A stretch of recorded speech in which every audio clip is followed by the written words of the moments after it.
Welcome to the third annual T.S. Eliot Memorial Reading.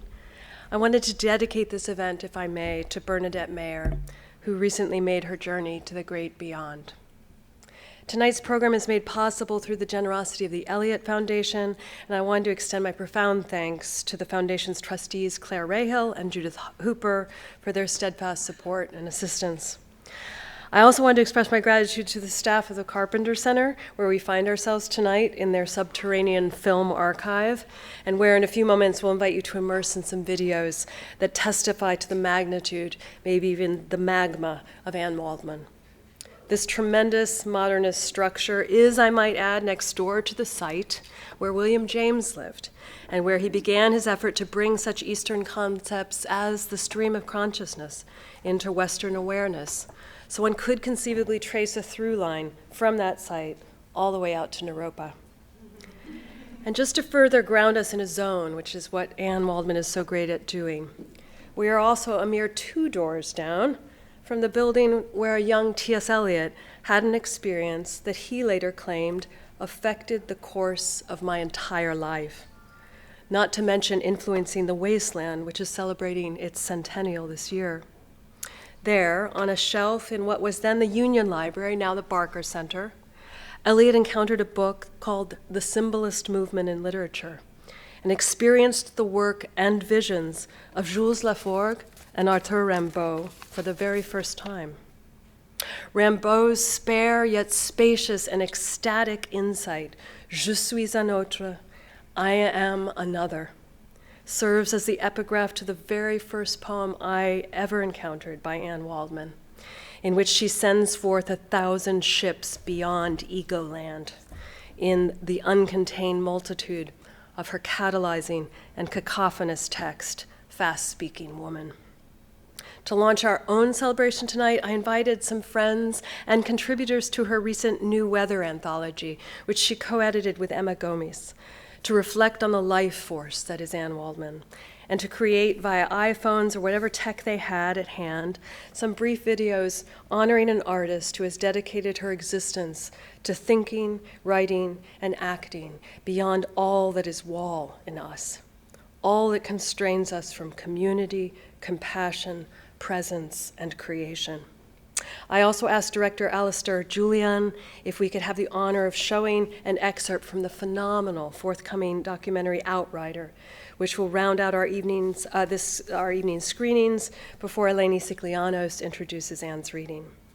I was thinking this morning of a line by Alice Notley, in which the poet speaker says something like, "I didn't just have a child, I had a generation." In many ways, Anne of the 100-Year Project, a thousand-eyed Anne, has indeed given rise to generations. Here are just a few of its myriad members.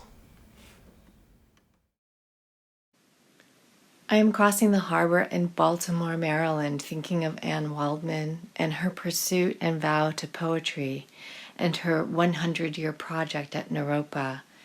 You could say that her pursuit is to be the greatest good, like water, as the Tao Te Ching puts it, that nourishing and necessary, unassuming water, full of latent potential and power. I took this footage aboard a water taxi crossing the Baltimore harbor, thinking about water and mothers and mentors, of the shape of impact and the ripples we send. I am in Baltimore to mark the end of the first mentorship program of She Who Has No Masters, a collective of diasporic Vietnamese women and non-binary writers, in which I was an inaugural member. My approach to pedagogy is forever inspired by Anne, who I think of as a mentor and page mother, who I met in 1994 at Naropa when it celebrated its 20th anniversary, when I was a brand new poet, when my life in poetry began. I can tell you the shape of the impact Anne made on my life. She helped me live poetry.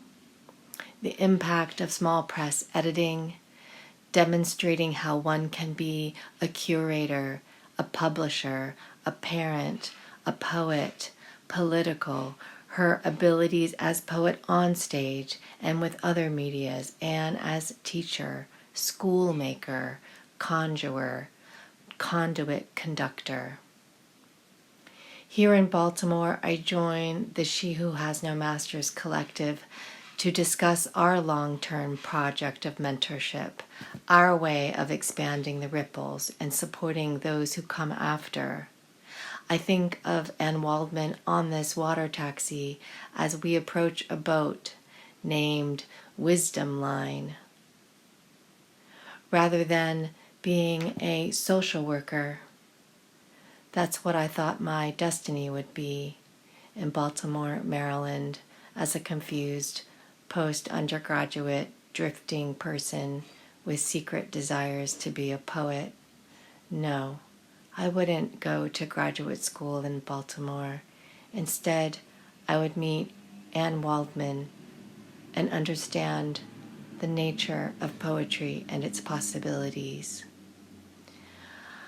I will leave you now with some test images from our collaborative self and collective making, Yellow Echoes. Thank you, Anne, for your wisdom and the echoes that your devotion carries.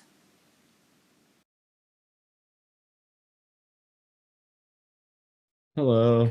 Hi, Anne. I'm so happy to be a part of this video. I first met Anne in the summer of 1996 under the tent at Naropa. And yeah, she was my teacher, one of my first teachers in poetry, along with Joanne Kiger and Diane DePrima and many other people, Akila Oliver. I remember the first time seeing Anne perform. I think this was in the Performing Arts Center. It must have been, still in the mid-90s. There was a black piano on stage, and she crawled up underneath it and started yelling her poem. This was a piece from Pieces of an Hour for John Cage, which is part of Iovis. I had never seen anyone do that. Get up inside of an instrument, and I couldn't help but think to myself, how is she going to get out of this? And thinking back, I think that she just stopped it from inside the piano. I was reading Kill or Cure recently, and in one of the poems, Anne describes clearly what her son Ambrose is saying, and there was one beautiful phrase. It said, "Anne Waldman, the goddess of all idiots." I remember another time I heard Anne read the opening of HD's trilogy. I don't know if people remember that, but it says "Gone the Rails for Guns." And but I had never heard HD read like a call to battle. It was just Anne's way of vocalizing other texts, not her own, can be really astonishing. You can learn a lot about your text by having Anne read it. So I was very fortunate to study with her in that capacity. She also always reminds me of something Schuyler said that he used to describe his own line breaks. He broke his lines in such a way to achieve a, quote, breathless rush. That's what I think of when I hear Anne Waldman read a lot of the time. The other thing I want to say is that Anne Waldman has this special ability. It doesn't matter if you're in the crowded, if you're in St. Mark's Church at a reading, when you're engaging with Anne, she's really only engaging with you. You're like the only person in the room, in an otherwise crowded room. And I got to thinking, is that what being around Joe Brainerd was like? I know that was somewhat what being around Joanne Kiger was like. They really are in the present moment with you. And I wanted to read one other thing, which is a poem of mine to end this. And this is called Disguised Sonnet on Style for Zoe Bresney, who is also a friend of Anne's. And I think this is appropriate because this poem talks about styles of poetry and poets as community, which I think is something that Anne actually has achieved in her lifetime. Disguised Sonnet on Style for Zoe Bresney. People don't flex on La Mantia's style much. That's a shame. A few incandescent devotees. With Joanne, it's always hard. How can I duplicate hypnotic, forgetful strumming? John Wieners possessed the outsized staging and drama of Collis, backed by Visconti sets. Geometric, anemic, and later in Retreat. Will Alexander is also a healer of the roundhouse, a purely psychic pre-body space that aligns nicely with Cecilia's work. I need to look closer and to quiet this blown out, stubborn mind. And then Anne, of course, a rabble-rousing sheet of sound offered for our inscription, worn proudly in chorus as the best armor is. Love you, Anne. Thank you very much.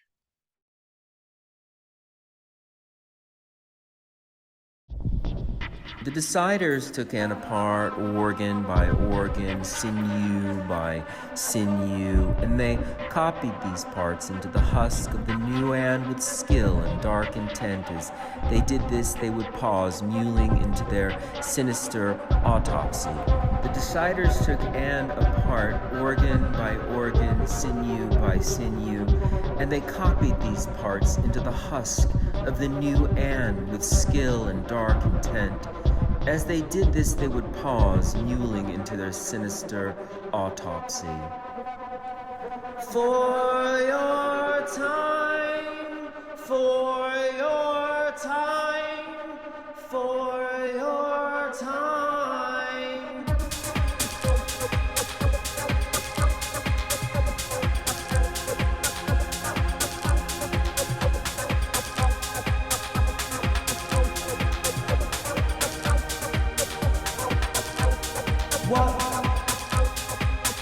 What will you accomplish now? What will you accomplish now? What operation of motion?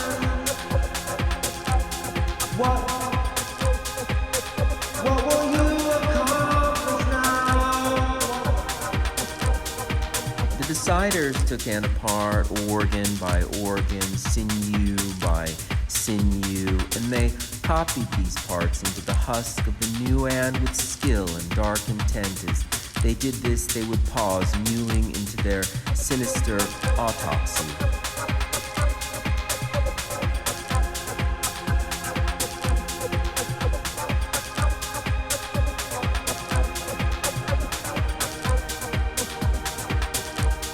What will you accomplish now? What will you accomplish now? What operation of motion?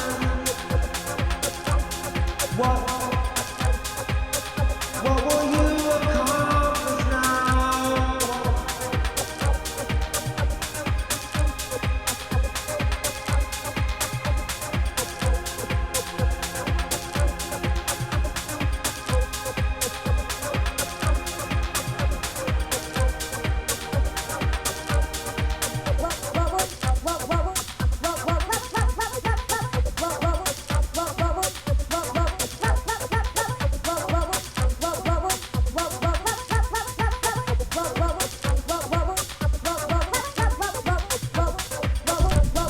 The Deciders took Anne apart organ by organ, sinew by sinew, and they copied these parts into the husk of the new Anne with skill and dark intent. As they did this, they would pause, mewling into their sinister autopsy. The Deciders took Anne apart organ by organ, sinew by sinew, and they copied these parts into the husk of the new Anne with skill and dark intent. As they did this, they would pause, mewling into their sinister autopsy. For your time, for your time, for your time.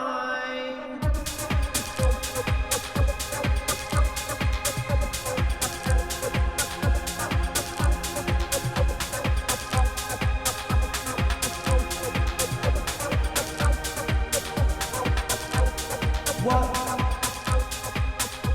will you accomplish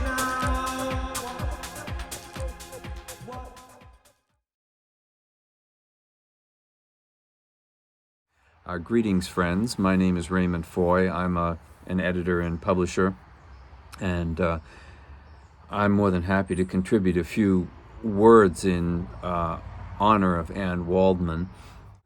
I first learned about Anne from her magazine Angel Hair and Angel Hair Books, which was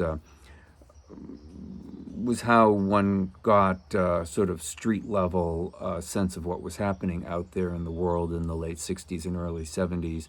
And I love the fact that she was always publishing difficult and obscure people back then, like Rene Ricard and John Wieners. She's never shied away from difficult or controversial people. She really has the courage of her convictions in every way. She's been a great educator down through the years. I don't know how many people really appreciate or understand all the work that she's put into Naropa Institute, but those archives stand as one of the great monuments of poetics of our time. I love reading Anne's work. I love reading her on the page. I think her books are, each one is in a sense better and more interesting than the previous one, which is a great thing to be able to say about a poet. This intersection of Buddhism and poetics and social consciousness and justice with a true sense of poetics. I think she's a great poet of our time, a great person, and I love her dearly, and I respect her enormously.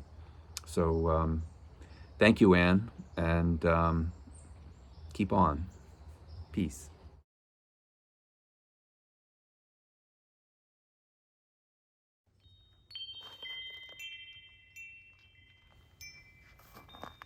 Back away from that, she said. That money on the tree must have been the muse talking. Look, Anne, all these poets peopling the trees come from your hand, and from your head the letters of each word made good the word bright. You leapt fully formed in the poet tree, jaguary shape sprawled on a limb, lying in ambuscade, rushing. What? Sometime she drieth o'er a soldier's neck, war stopping. You'll leap. As you know, poems are as good as cats, agile, stealthy. But to come back to the feet, great virtue in your shoes, wrote Archilochus, though his feet were nearly naked. You sprang from 1, 2 heads, throwing the numbers around. 1, 9, 4, 5, 2, 0, 1, 5, 2, 0, 2, 2, as if they were so many colors to gather from the skies, pull down and lay before human bedlam. You adorning the night, light stepping through. 3, 4, then 10, 12, 100 more, years as if they were iambs. Did you know trochee means running? You toward the complicated light, leaping light-toed, but with weight enough on each day in the line of the poem. 36 lambs iamb around, lying down with 34 trochees, slipping through time, 69, 68, 70. Now you've got all these years to run back and forth on. Each syllable of each 100 year lights up its heaped hump of day, the way virtue shines a light from the face down to the feet. Balancing between prosopon and bodhi, Why not throw in a little Greek? Your ma married one. Sophrosony and Andrea, wielding, yielding, force.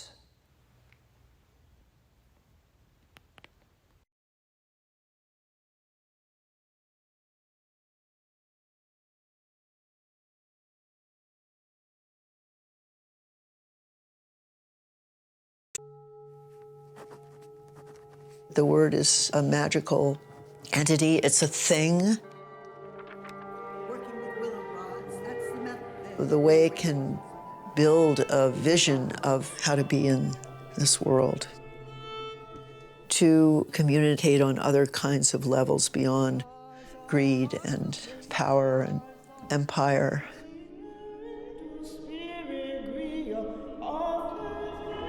That we still have our minds, that we can still imagine.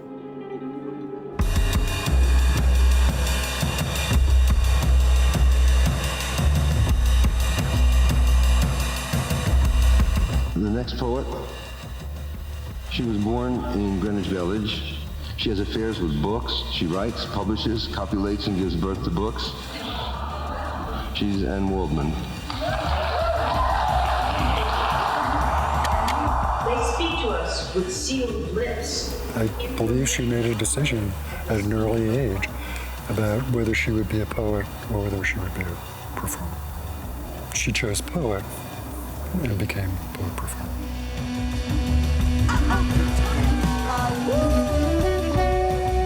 It's kind of self-appointed and also a calling. I feel very much the field poet, that I'm on assignment and I need assignments, I create assignments.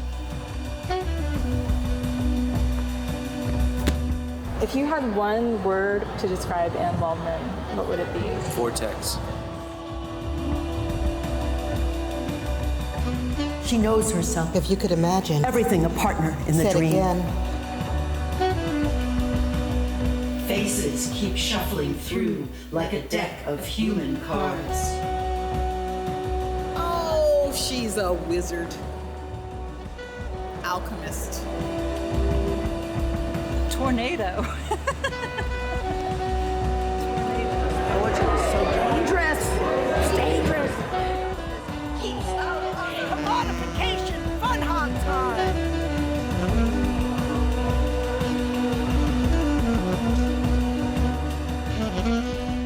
Amiri Baraka said, "Write with your head on fire."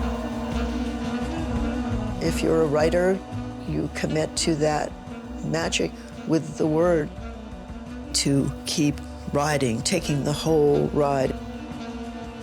It's an adventure story.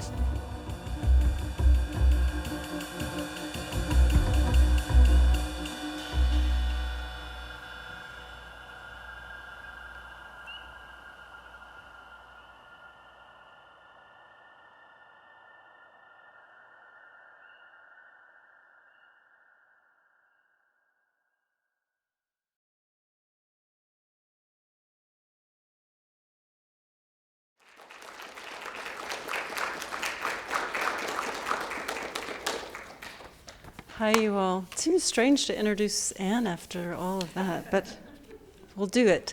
You just saw the trailer from the forthcoming movie Outrider, projected to be finished next fall, so that's pretty exciting.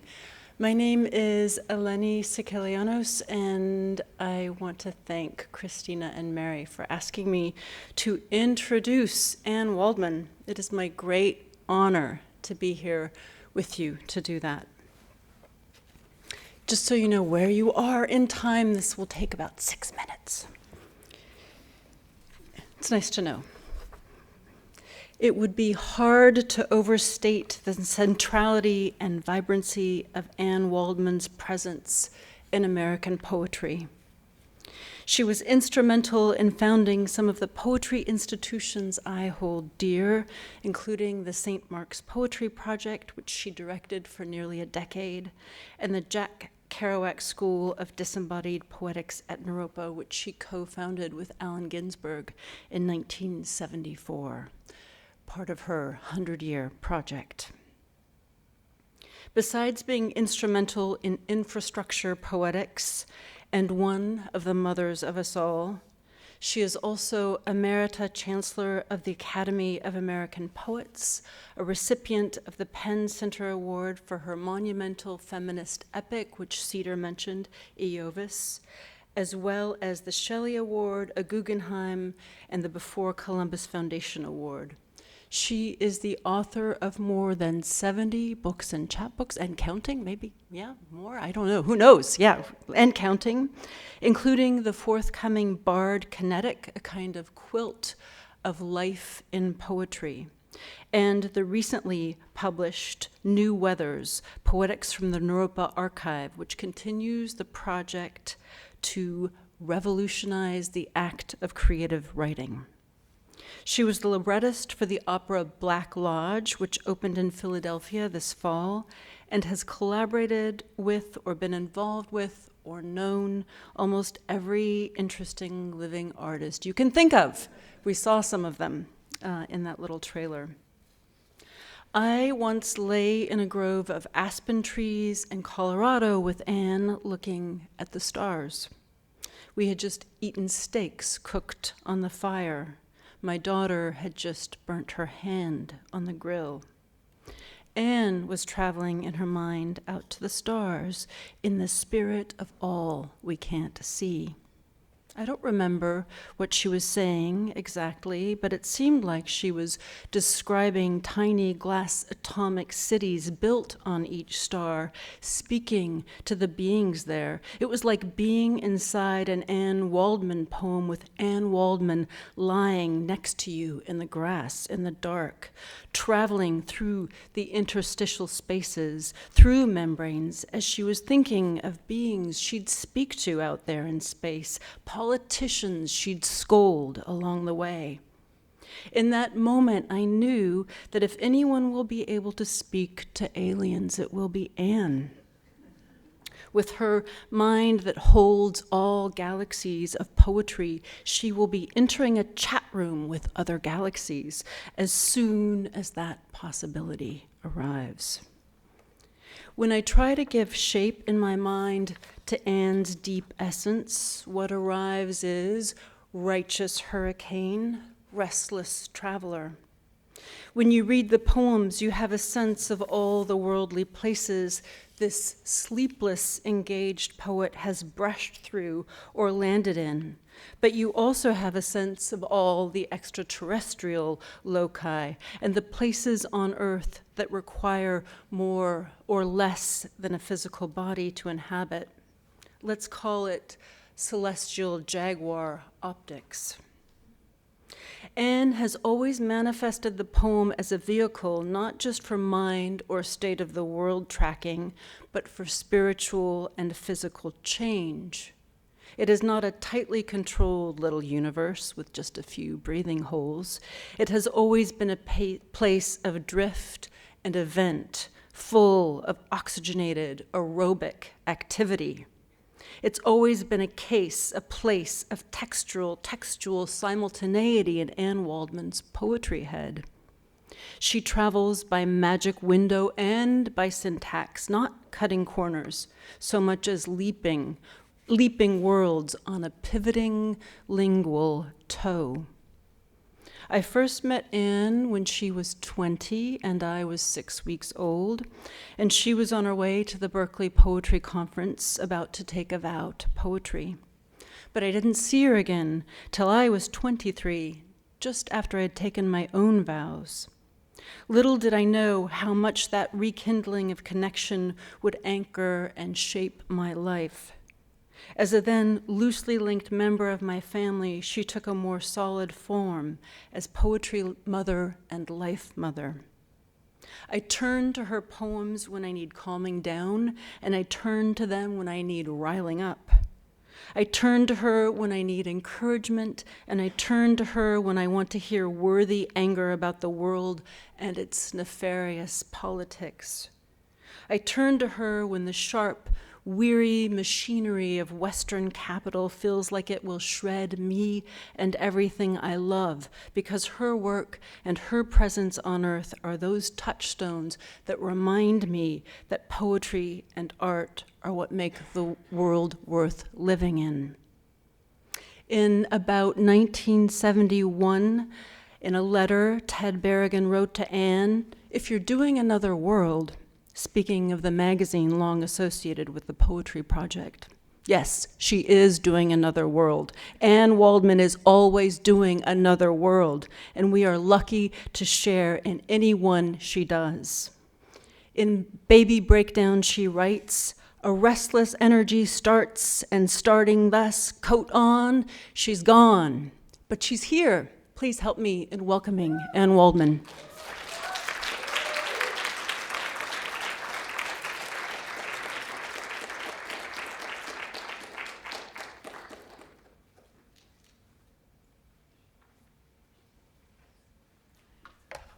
Thank you so much, Eleni. Thank you all. Thank you, Christina, and to Martha.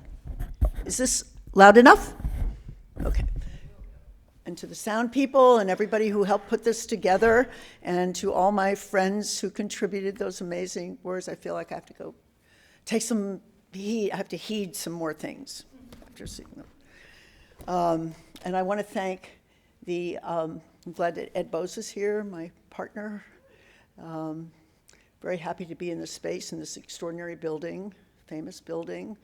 I'm very indebted to the T.S. Eliot Memorial folks. Means so much to be part of this.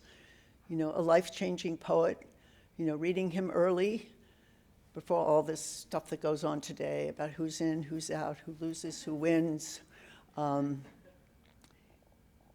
long poem, and then thinking about, of course, the modernists in general, with H.D. and Stein, of course, Williams, who said we had to move, as poets, move the century forward a few inches, if possible.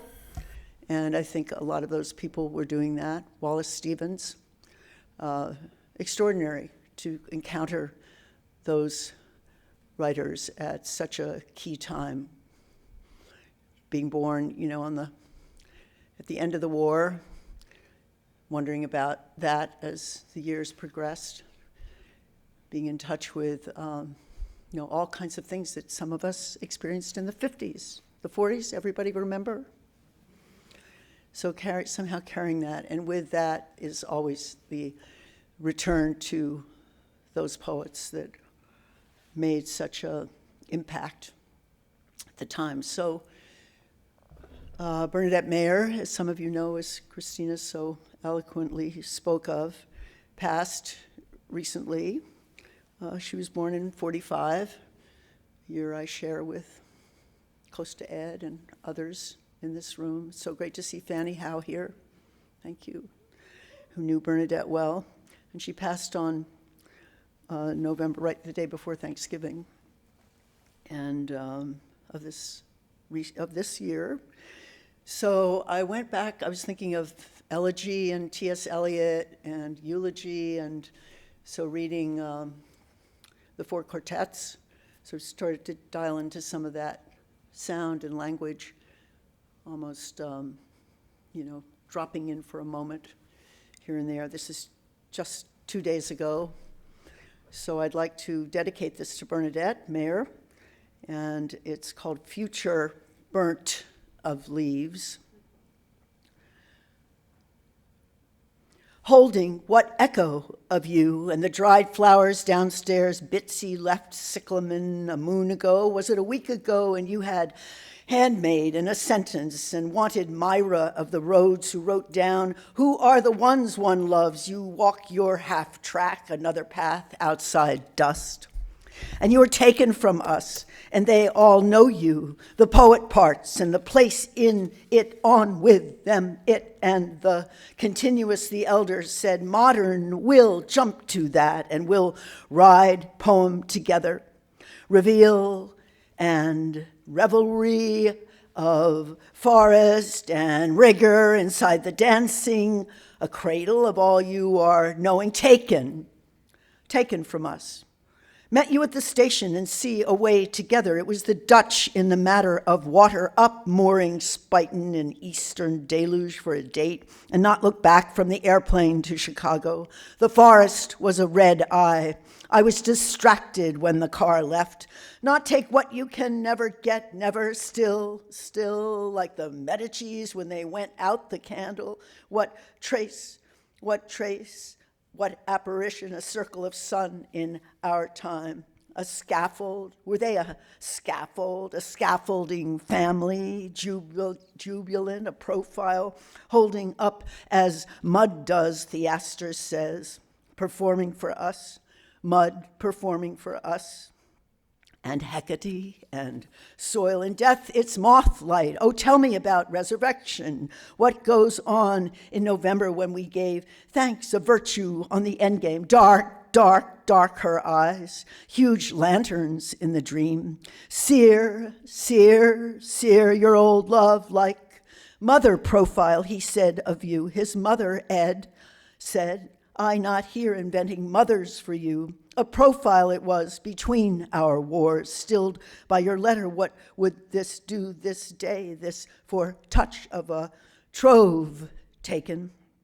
An imposter, a world war, jolly up the sigil. It was not really listening what Tuttle calls an appliance hell, holy mountain being normal, not of this world of thinking, taken out. You were taken, fighting back, bracken taken, provided for by, as the white petals read when I visited twice, John, lying there, Hindu at dawn, John, Giorno, dawn, up. Then your funeral in the dream started up like a Sybil, Bernadette erect in her promise. That prophecy, my surrogate, what is it waiting for? Why not now? No, now. 10 steps up, and as we used to stare out a window together, if you'll return more summers and pardons for the deeper hiding. Hidden, the child said, over and over, hiding in summer, not so easy. Iran, not yet taken. It was a picture of destruction around the corner. The homunculus turned, someone more than English, and was only one, perhaps a tailor off the base in an Eastern posting off duty. Could be student who loved patching jalabas, no curiosity. The others come back to imago. Taken, frontal, wiles are ashes. The floral rites are coming in, dozens. It was a fold up that way, the other country. When Ed was there and he was dozens of you, made the pictures glow round and round. I thought a ritual camera could burn, becoming engineer. I dreamed mermaid Myra again. Come again, keeps walking to rally need to the parts of all the poems we worshipped in her very own out. Then he mechanizes the work. And we salvage. There was once a place by stones to feed mothers. We never there to plead. Lapis, God, mine a lapsus. We stay in Alan's gaslit bed. Notations in many books. You'd call this hand vigorous, a curly stroke upwards. Poets wanting parts in one-liners. The calligraphic aspiration like a broken chair and not a sea of voices. Eliot would sing of votives. Feels no ended to waiting, a church wailing, you gone, gets older out of pattern. Do you know my blue Krishna suddenly perish on a quantum path? My lady of the locks, my lady leaping, the locked doors opened by a flute of gold, your hair wet and waiting for the wind never could conduct from a pyre. I am arming the troubadour, Amitabha, Buddha in red allure, at your side, the notes booming. A day what you said in your reef, salvage, and on the motorcycle saw whiplash, the German girl, you inside a blue dress. Like some brackage did X-ray and tremble purgatory. The last bastion is always to light, lady, in your summons, kind lady in our deep summoning. Oh, tremble and mix the lady with the, what was that? What? I slept the Angelus and to breach you, no, stretched, bent kindly to reach you in a tender, kinder mix array, a horoscope of bulls and arms and Rams and rocks and tea leaves, the morphine, the table, the wisdom, the room that is a swan, going out now to see this magic swan. Right action says, away, away to the creek where all ashes go. Midwinter, kneeling, friends in the carrier waves, and near where Auden ran in the morning, jowls for daylight. You did this to me, I called. I slammed myself away from you. You won't answer a doorbell. Home, home, vale, vale. Looking through the wrong end of the telescope, they get diminished. Milarepa, far away with his nettles. I am what is lost. Pudding will come back. Perhaps a green hue. The folds consume. The upended ones can't get a glimpse past them. But you, one morning when taken, you were ever at the pinnacle. You were ever at the top of our mind.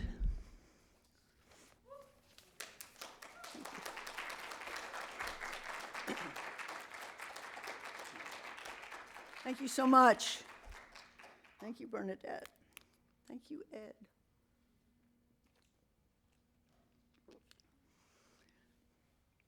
And this is called, I wanted to tell you about my meditations on Jupiter. Not all celestial bodies revolve around the earth. Grasping at fragments, I want to tell you at a distanced about the recital and its amplification. I thought unicum in the varying versions, urgent meditations on Jupiter, my remotest wandering, its chilly motion, ice and patterns, striations seem to be models of tissue and imprint, solitude, solicitudes. In Persian, it might be a sign of geomancy. What is the sand you imagine trapped in your echo chamber? A telescope of no small size, a clepsydra of wondrous watery proportion, the greatest clock of tidal universe. What can you know? Recital as a dispatch, as a way signaling a spin. This is a meditation on time made of glass. When the electricity stops, the clocks go off on their own. Those not under surveillance, switched calendars in the new technology that will place an owl in your classroom to keep track of your study, your payments, your assignments. Are you on time for class? In an alienated classroom, the talismans of your own mind, and you feel split in time. You feel your head dizzying as your eyes land on the handmade machine of words, repeating forms from the inferno, dancing in a circle of left-hand turns, tuning up on the day of reckoning as you ascend. I love the syncretic. I want everything to pile up in solitude, counting backwards. The time you thought you were on, then there were paused interventions all through your life. Ventricles. I need advantage and ventilators. I need vehicles, as in the lesser and greater vehicles of Dharma. The recital of Hai Ibn Yaqzan was written during his detention in the fortress of Fardayan. The narrator or author, Ibn Sina, speaks of time when his soul was at home and could go out to the familiar, but finding places that lay hidden in his own city, captivity in a cosmic crypt, a dark pit in which also the pilgrim of the recital of Occidental exile is stuck, an inward escape, call it. Solitude summons Hai Ibn Yaqzan's vision, waiting for the invitation to leave the prison whose jailers know not they are themselves captives. What is an imprint in that brain, those symbols, allegories? What can we learn of carceral in a book, a day in the can, when you want plutonium off your front range, when you want to control the narrative of toxins in land, water, the cellular throb and breath of toxins, and you protest all day, all months, all thousands of years, deformed sheep born at dawn, an eye missing in a dispatch. The gasp is echoing through time here in capsule. Study the surfaces of sand in an age that crumbles like sand. Count the eyes on potatoes. Study a field chart of matres, of mothers. Write a book that opens to the sky. Conjure Hermes Trismegistus, who witnessed the angel Jibril in a dream. My chambers are like cubicles in the library, the shelves swaying as in a hallucination. I had to leave all that behind. I still hold a key to the research room and pray they will let me in again, study scripture, the rise and fall of everything in the age of reason again. Again, not a philosopher, I am reluctant to get loose with poetical intuitions, but they are all of the above. What I have admitted here into this cavity, how to be urgent at remote control, shake a dying body awake for an instant, happy recognition, mysteriously guided to text that fluctuates in the mind, comes and goes. Lost the little pencil for my requests. They arrive as if telepathically. Fragments, as I've said, on the nature of prediction. There is none arising. The crystal mirror is still cloudy. Watching the child on the small screen, she is learning K. She is writing K the first time. I think of Hagia Sophia, that elder library where it is recorded this kind of memory, the first K of knowledge. Her name is Cora. These were the categories of her studying. Wandering, roaming days of cold light, mind not caught yet by the death clouds, breath of death, no, but breath of life, impelling days, mind in the heavens with distant moons, and Cyclades, her oceans hidden under icy crust. Lift the curtain, you may see the future of water. Crisis, jeopardy, propulsion, and scrying hazards, restless, brutal patrols, corner of a watery eye, keening. Io, Europa, Ganymede, Callisto, as top moons for the dark time. Oral tradition told the future that this was ancestral transmission, how to be alone with the 4 rotations, how not go mad. I thought her thrill of discovery, child's first instinct, she be in this looking up. But we are not awaiting Martian travel. We notice patterns of solar systems. What is her identity in this? Naming, make a list, lifting the supermoons out of a host of 70, or is it 79 now, the counting of so many moons, volcanoes and snowfields of Io, a moon of fire and ice. Colors would show red, orange, yellow, black, white, smallest of Galileans, then Europa in circles with cracks and fissure that would haunt your notebooks. 20 to 180 million years ago, a young face. Ganymede, slightly cratered and light grooved terrain across that face. Callisto, probably unchanged since its formation. And how could you ever guess that out of radar of Jupiter's magnetic field, beyond Jupiter's radiation belt, untethered, more to study, each moon a year in your life. Reflectivity, that's the dispatch here. Perhaps oceans beneath the surface could flourish with life. A wandering mendicant in my heart, and this was what I wanted to say to you. Mendicants coming after, crying for all the others in plague to know truth of suffering, could be signaling the end of entire civilizations. You go studying the plague of Cyprian, the plague that ended serfdom, the plague of London, shortest in a year, only 100,000 dead. Think with me now on all the friends, all the last rites for those afflicted. AIDS, like the strike of a large gong, and you say it aids the fallen. Solipsism is my instrument for seeing. We keep thinking about the future. This fluctuating, uncertain magic is apocalyptic by nature, and we are forgetting our rituals, our Jupiter glowing out there right now, sitting here, 3:18 in mountain time. Look out my hatch on the sky, an ingenious bubble of shelter. See the comet glide across your wounded galaxies because you have a mind to project that heartbroken song. Evidently, celestial physics and astronomy define the soul's itinerary like a comet, and you want to greet it that way with an angel as a guide. Escape right now. Traces are discernible in the recital of Hai Ibn Yaqsan, realizing a kind of transmutation where there's interiorization of the cosmos, emergence, as is said, from the cosmic crypt. The recital is imploding in on itself. And what is the data? An enveloping sphere to say phenomena, a body's motion considered in longitude and latitude, swiftness and slowness, proximity and distance from the earth. Here, us again, we like to think like that, our earth. I keep saying distanced, us as homocentric to the center of the earth, 7 spheres, and then there was the 8th, enveloped, and the whole was the sphere of the fixed stars. Would that be so absolute? Why would anyone want that? Fixed. But the modern followers of Ptolemy added a 9th, a starless sphere, communicating that the astronomer must try to solve the notion of an unmoving earth.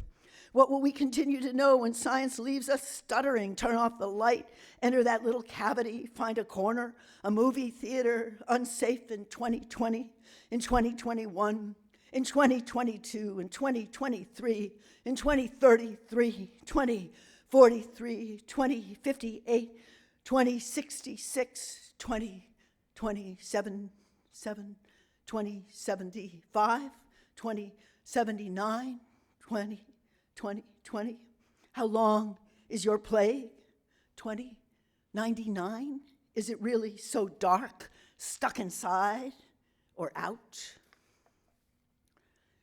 And then this goes into, this is called, so Cora is the name of my wonderful grandchild, lives in Mexico. She's about 2.5 now, a little bit over. Cora dreams her crown, because everything has its origin, and I am going place to place from the origin.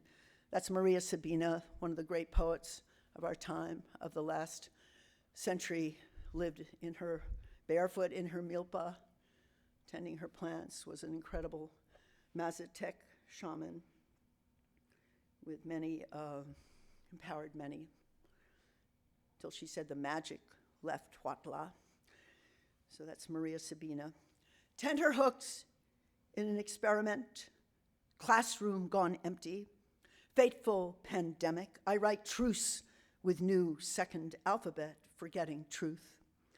Unceded territory of Ute, Cheyenne, Arapaho, how far we go a century, who reads future weather? Keep writing from stage left, do lessons for treatise on sleep, invite numbers and chants up as seer of calculus, as topos abuelita. Perhaps a wrong occasion, but spiraling. They'll be back. Please come back. The storm knocked power out. We bed down instead in another room. Mexico, estates of the Nahuatl, stylus and astrolabe, with soft animals, lunar moth, mastodon, Cora Bebe in charge, velvet chaplet, sitting on haunches, equinoctial. She is always rising. Her wand, her crown, her formidable beauty, animals frightened in the rain and text soaking wet. What is erased is problematic. You want to cry, but rescue invisible scripture, spiral, memory, telepathy. I have memory, she says. Girl Cora studies, older now, writes between rounds of crystal ammunition, her dream. For Cora Bayanaya.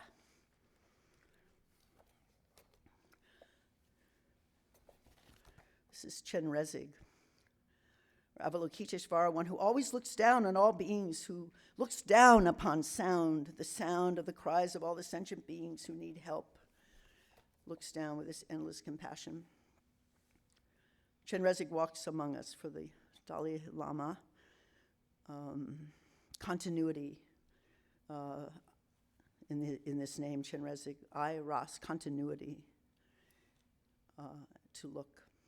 Swept away all suffering, gathered it up in a quantum leap, sucked it up till it returned.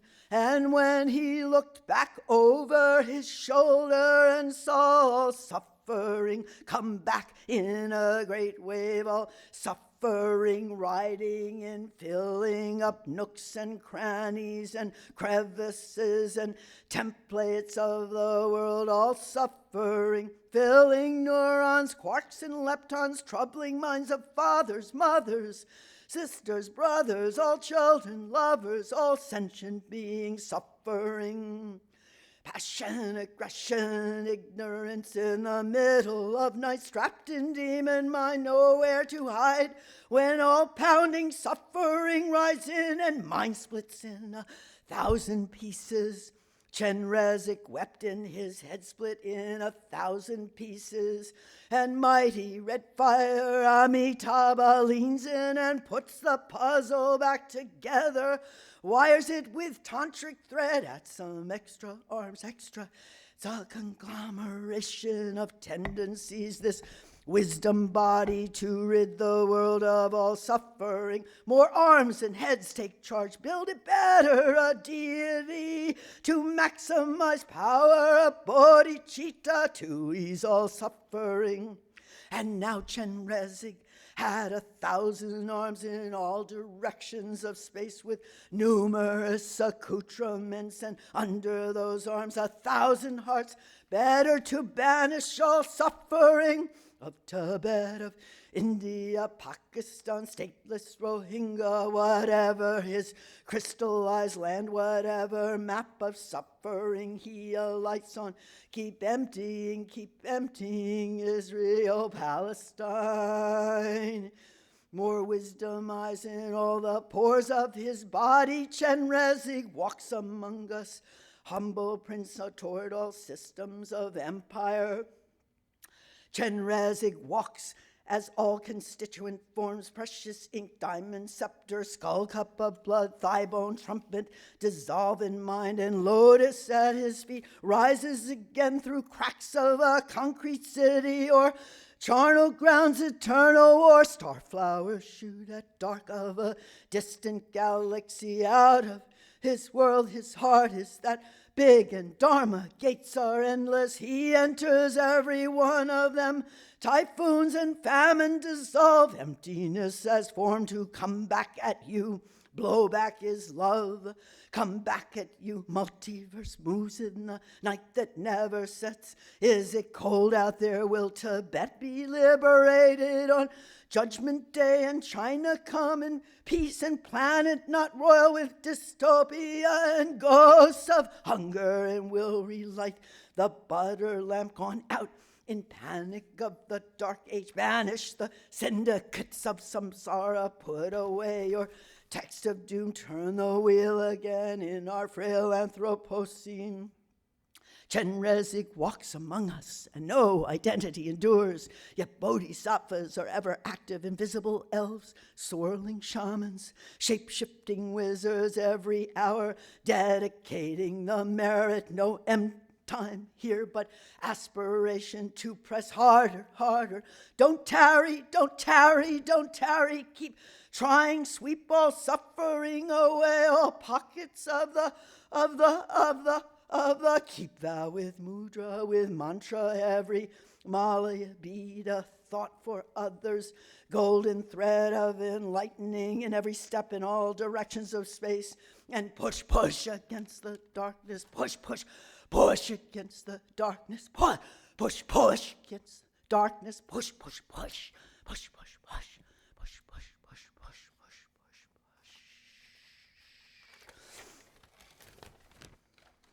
Thank you.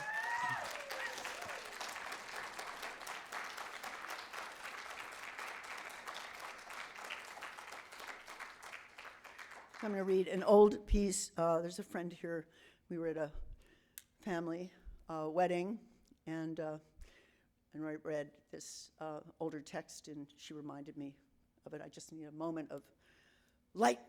And she said, "Oh, that was charming, but there was this little dark side of marriage." No. And that I'm taking that over the wedding veil. Same. The civical. It was a protest around civic protests around marriage, and we're just back a few steps, going back in these old ways and threats to people who need to love whom they love, will love who we love. So stereo, and I'll read it again for Pamela. Marriage is like you say everything in stereo, fall on the bed at dawn, because you work all night. Night is an apartment meant to be marriage. Marriage is an apartment and meant people come in, because when you marry, chances are there will be edibles to eat at tables in the house. House will be the apartment, which is night. There will be a bed and an extra bed, a clean sheet or two for extra towels, 2 for guests, 1 extra towel. How will you be welcomed? There will be drinks galore, brought by armies of guests, casks of liquors and brandies, elixirs, sweet, bitter, bottle of Merlot.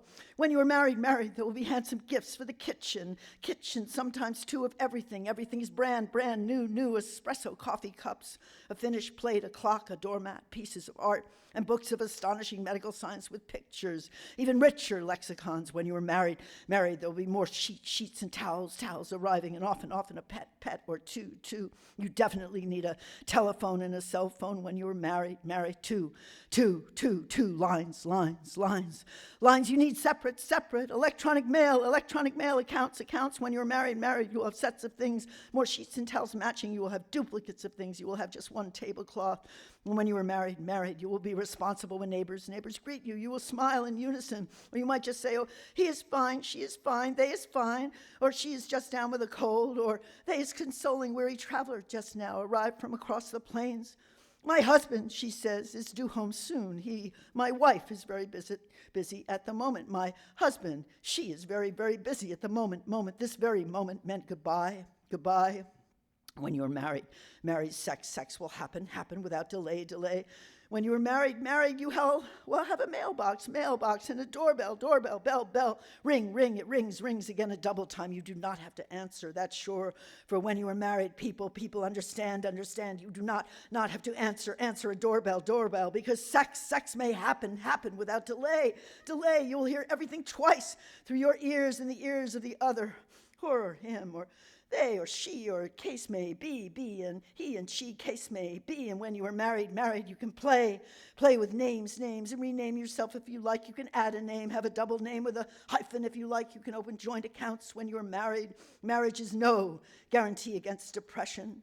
A shun is no guarantee against anything. Marriage is no guarantee against resolution. Revolution is a tricky word. Here, you hear? Marriage is sweeter than you think.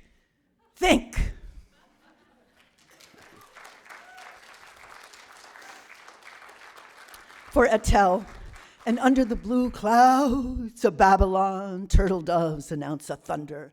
And I noted there have been meadows covered with human skin under the Arabian moon. Considered all the colors of Etel's suns, her voyelles, the red dots that are sunspots of the stuttering amplitudes of the poem, or a floral sun with petals of gold. Oh, apocalypse! I noted her now in Rimbaud, the razor's edge.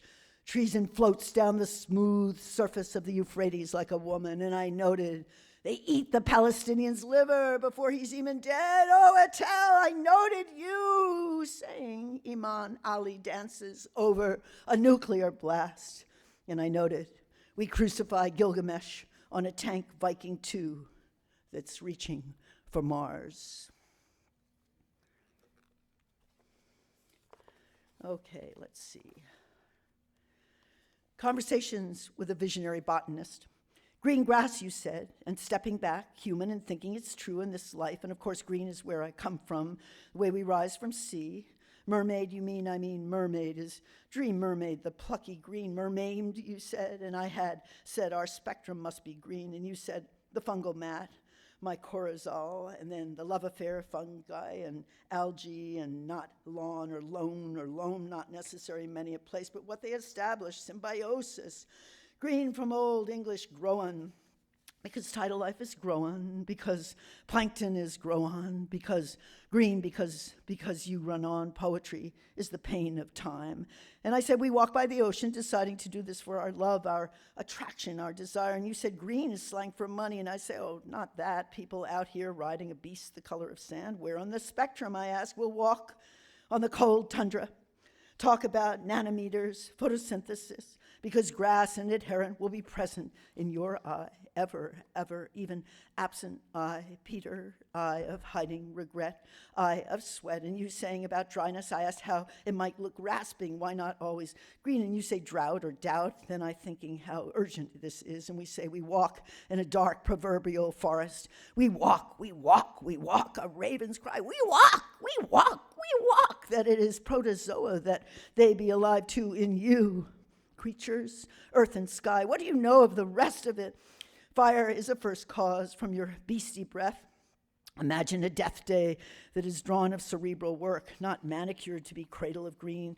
The knots where suns were burning came to be, and this, you said, the measure of the precipice. And we were saying, was the measure of nihilismus, a measure of sorrow that we come so close, green a test, a herbicide, the fat fingers, and said the measure of urgency, a small plant, succulent, that would be hardest.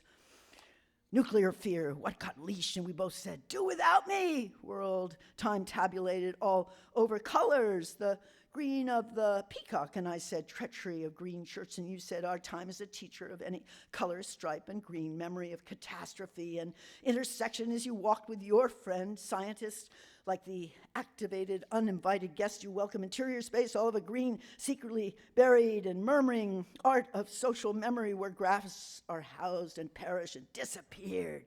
And I said, crisis. I remember yesterday, a siege, someone you didn't know. They had that agenda. They stalled your step, and then I looked over and you stopped walking, and then.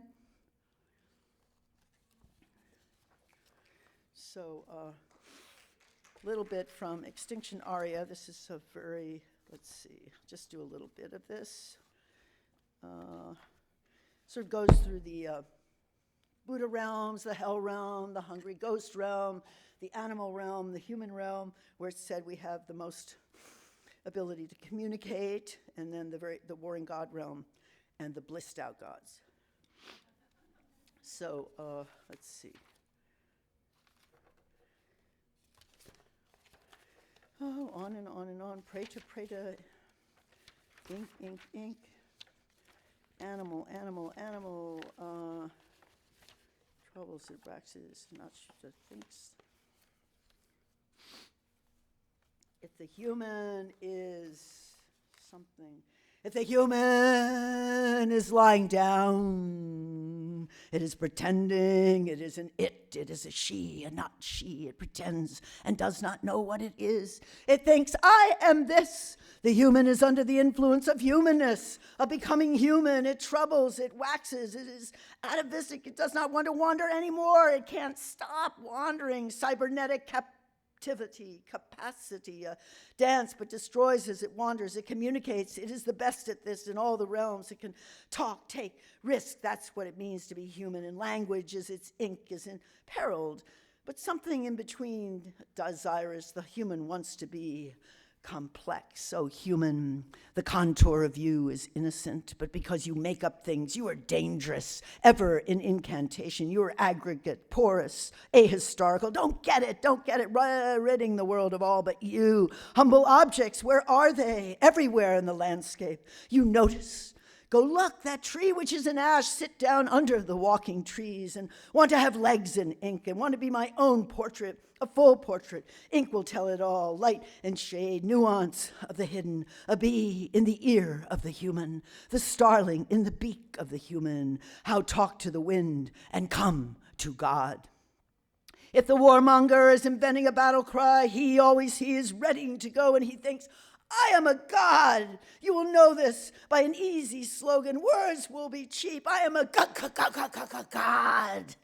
Simple words that are signaling assemblages that have power. And if the warmonger is insistent, he is surprising himself. It is always him. He's then turning to the mirror of himself to worship himself. And then turning, if he seems to trace an enemy, he needs to do this. He will do it. That's what he's doing. An imprint for the psyche, for the habit. This is the apparati of becoming a form. Enemy is the creation of a warring god realm, of becoming embattled, isolated, a kind of ghostly corporeality. The white ghost, the slaver, the hunter of indigenous ones, knows no solitude. The karmic nightmare, scaffolding doom, brought nature inside and ripped its guts, no umbrage. The warrior, some total, but with Dorje and Purba, brandishing power, late in capital, late interiors. What happened to the vast landscape outside? Fold a metaphor for your sensation, filtered out of memory. And love, what was it? Only after a kill can you love your own death. Experience of passing through. There's no enemy, but the one manufactured, a beautiful enemy, worthier than you are, holds secret of poetry. Ink knows this in creating weaponry, lights the optic nerve, look long and hard. Da da da da da da da da da da. Da da da da da da da da da. You will be a machine of death. The drawings are complex. They fly. They go up in the sky, and you can be a child again. And as you die, you see red. Ink knows the creation of enemy.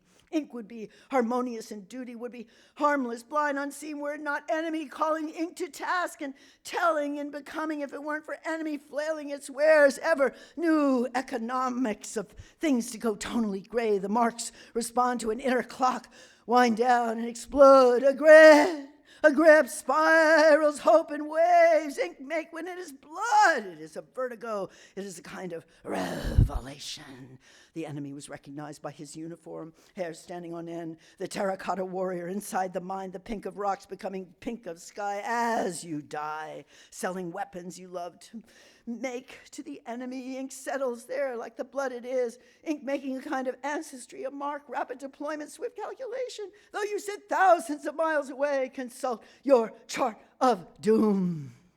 The coil, the web of entrapment, alternative conviction, the ink says. It says right here we must win. Ink is the challenge, a world of undulation, and ink a drawing as embodiment of idea. Last call before you crash. Ink is a method to see our concept of the world. You're in the sea, and the sea creatures remember where they are and stroked as they drown. Devaloka, Devaloka, place of the gods, anything you want, all the pleasures you could ever imagine, they are herded here and hoarded here. Jewels cluster around the neck.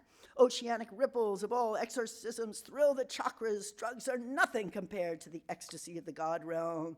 Da da da da da da da da da. Will you age? Will the seat get hot and you fall off? The sky is not blue and will not hold. And Eleni, will you come up and read this poem with me? This is, where is it?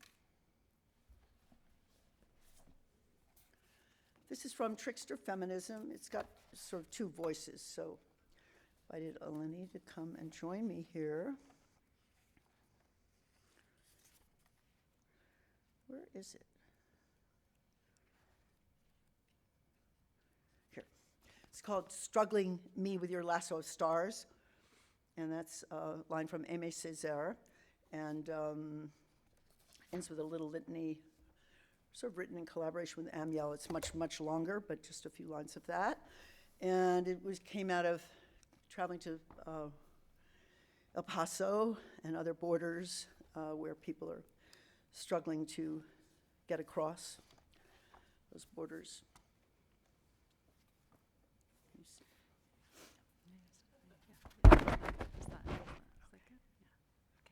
Night, the immigrant. Obstacles, stab of reason. Words were no totems, language you words understand. were spells, Arable, were beasts. telepathic. Day What is authority? slowing down against Tiny, a mode fragile of human. survival. Authority Stars pitted are oscillating. against tiny, Stars fragile human. are fields. Pity, fragile waves human. of probability. Words are mistakes, are pleas. The words were ambiguous. Ask words favors. were closures. Words were a necklace. Stuff a of lasso. planks, Rope, constant trap. probable chronography. Linked zones represent a field of Stuff meanings. of reason. Animal in my floods future, and famine. conclusion is a starship matrix Strafing of ache escape. of the day. You would reckon a Culture pitch, of helicopter. not a meaning haunted. word, a Sand world. is a menace. Reckon a sonata, Sound, take the senora. light. You would Stop never the sleep. search. Copters, blues, never Aimless, sleep in don't razor make trouble. wire. Hiding as a specter. A detonating device. What is it? Sits below on 27th Street. Your woman shadow. FBI. A knife. A robot detonates a box at 3 a.m. Swords were clipped. Amber alert. Words were missing. Stay away from windows. Words are knives. Shattering glass. Know another language. Perpetrator on loose. Then Then water, then water. drowning, You can live. then drown, then child. drowning. The words were And create continuity, sound, false guns cybernetics. and keys, A world after clay, Darwin. ropes and You can hide. cages. You can blend the in. man Keeper with these of things never herds stops is hounding. in trap of appetite. A refugee, Yearning. a refugee, Yearning. a specter. Yearning. Come Cavalry to Balzac's at terrace. riverbanks, detonating devices of flaneur. A refugee, a spectator, come to Balzac's Paris or fourth dimension Robespierre. You can never live the high-pitched urbanity, fever, and money among strangers, some shelter, Come to nights on the street. skyscrapers, stack up here, then disappear. The words were ruses, the words were trying, never let you sleep, trying to be sanctuary. They have your number, hide it again, telling you, coming to get you. Words are victims, coming to get you. The Scandinavians opened To identify what to is close wild, down, your hunker own down. Everyone ethnography. is a dossier. Lend your identity, The stars canoe, a are risk, projections. fetishized hunger, Shelter take your is away, post-cultural. take your Come up from life south. away. Come up this Words way. are citizens. A better Words life. are enemies, and A one writes to leader was reveal them, and opening, that fails. then all Penchant shut for motive, down. intense like A new out of dream. nothing. Beyond Migrant, borders, celebrity, you might no die. expectations Stars take you to guide in. you. Inner A writing place to die as drives an reminiscence. old You might be woman at embraced. twilight. You might have to run under a gun. Words design Play with pursuits, dice. welcome their collapse. Words are slippery. Then twilight another. it's slippery. Then May night art again. never be forbidden. Crossing to May safety. art Weird never be sisters, forbidden. Waiting in line. Waiting Night in line. again. May Sound all like crows escape waiting. their A bomb in your closet. tormentors. Look up. Look up. And break hard. Abstract stars. And break hard. More pitiless. And break hard. Don't notice you. Words could be travelers. Words are pushing. Could be gentler. And break hard. And their sound. When was the Federal Reserve created and by whom? Who was second in command to Jefferson Davis and considered the brains of the Confederacy? What was the primary material factor in British sea domination? What was Ezra Pound right about? How many things don't make sense about the Bering Strait theory of migration? What might that mean? What was Black Friday? What was the Cat and Mouse Act? Who funded the Confederacy and why? Do you think people employed by the US government are capable of creating Al-Qaeda? What does the term false flag mean? Where was Suha Bishara imprisoned? Why was she imprisoned? Who is she? Who kidnapped Mordecai Vanunu? Where did this happen? Where was he born? Why do race and gender seem so high on the agenda? And what does an eye and an eye and a tooth for a tooth mean? What is the origin of this formula? What are we talking about? What is a BIE movement and who invented it? Who are the silent sentinels? What was Gertrude Stein wrong about? How many immigrants are in U.S. detention centers on any given day? What are plutonium pits? What are jellyfish babies? Thank you. I went to the garden of love and saw what I never had seen. A chapel was built in the midst where I used to play on the green, and the gates of this chapel were shut, and thou shalt not rid over the door. So I turned from the garden of love that so many sweet flowers bore, and I saw it was filled with graves and tombstones where flowers should be, and priests in black gowns were walking their rounds and binding with briars my joys and desires. Tune by Allen Ginsberg, William Blake. So we're going to end with a film, two little bits. The first will be, what's the title? It is the Evening of the Day, Marian Faithfull song. Evening of the Day. So this was made with No Land. Some of you might know her work, her art and performance and poetry, a young, very gifted artist in New York, also makes films. And it was after the first death of someone I knew from COVID, the wonderful musical sort of producer genius Hal Wilner. Maybe some of you know his work. That was a big shock. He couldn't see his family. It was very sudden. We had a call and a couple of emails. It was, kind of really knocked something through. So we put together a little tribute. Also, a close friend of his, Marian Faithfull, was sick at the time, and also everything felt very risky. And suddenly you knew people who were on an edge. And we went back to some, archival little bits from the Naropa archive where both Hal and Marianne had been with Harry Smith and Alan, the good old days, the earlier days. And also she had done a recording of a text of mine called Hopes and Fears. So it's a few minutes. And then we'll, I guess, have some kind of meet and greet. And then another film working on with Nolan's been working on called Mercy-Eyed, M-E-R-C-Y-Eyed, and I took her to the Green Mountain Cemetery in Boulder, where Ed Dorn is buried, and Lucia Berlin, and Anselm Hollow, and Salman Schachter, the great radical rabbi, and others. So it's a little bit of a meditation and walk. It's completely silent. There's a text from, sort of inspired by a title of Anselm Hollow called Braided River, but I don't know that there's time for that. I can read just a couple of lines.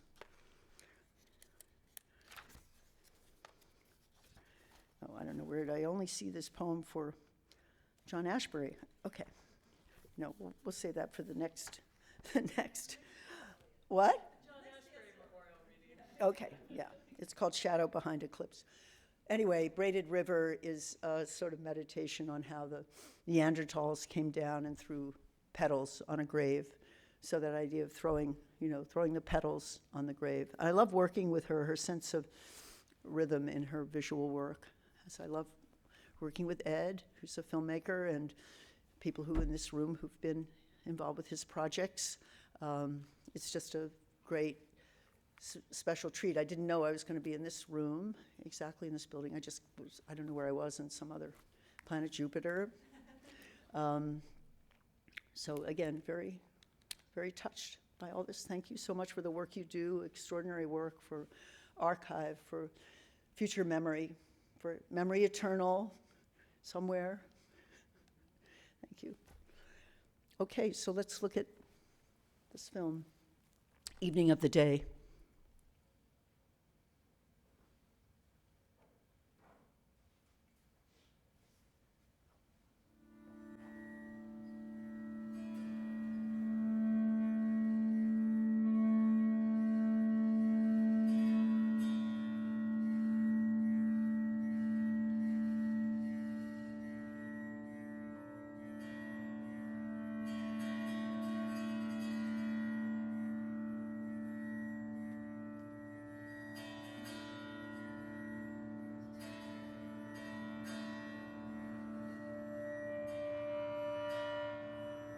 Hope and fear.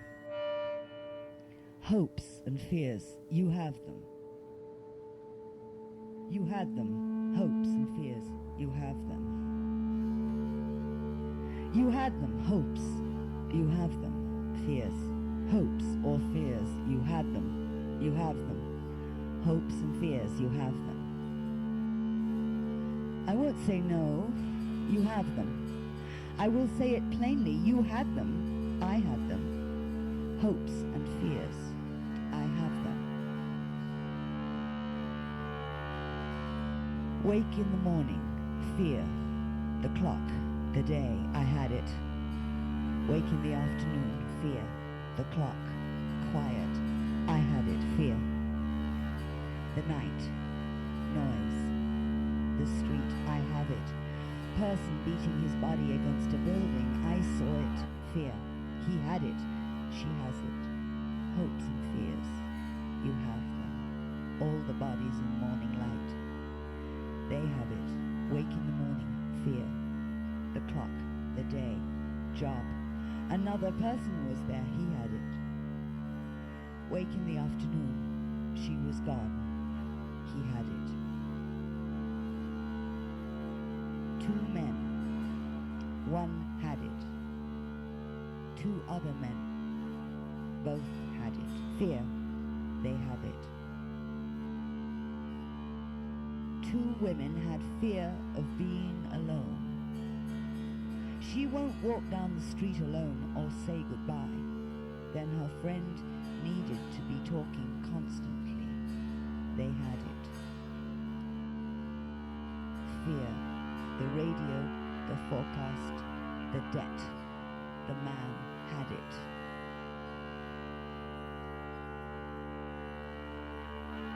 Fear you might get hurt. Back off. Start again. Go home. I have them. Hopes and fears, I have them. Hope to be safe. Fear to be sick, injured, isolated. Hope to be in a well-heated place. A place with light. Another another person in the room. I want to know her. I want you. Hopes and fears. I want you. I don't have you, but I have hope. Fear you will quit my sight. Fear you will be no more be present in my world. I don't have you, but I have fear.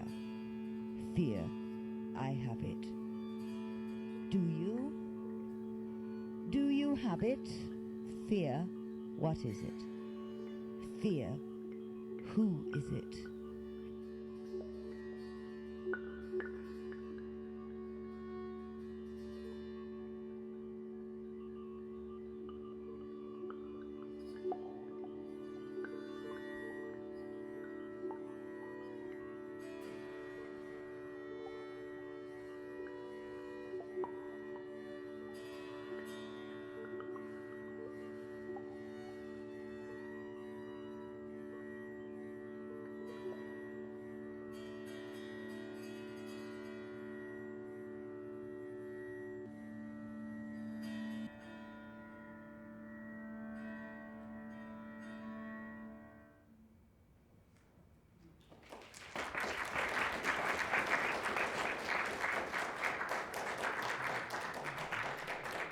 And then we'll show something called Mercy Eyed, which she'll just play when we're up here talking, if that's okay? We're up here being, but I just Okay. wanted to say, Thank you for you. fear, I have it, but hope I have in your presence, Anne Waldman. Please join me in thanking Anne.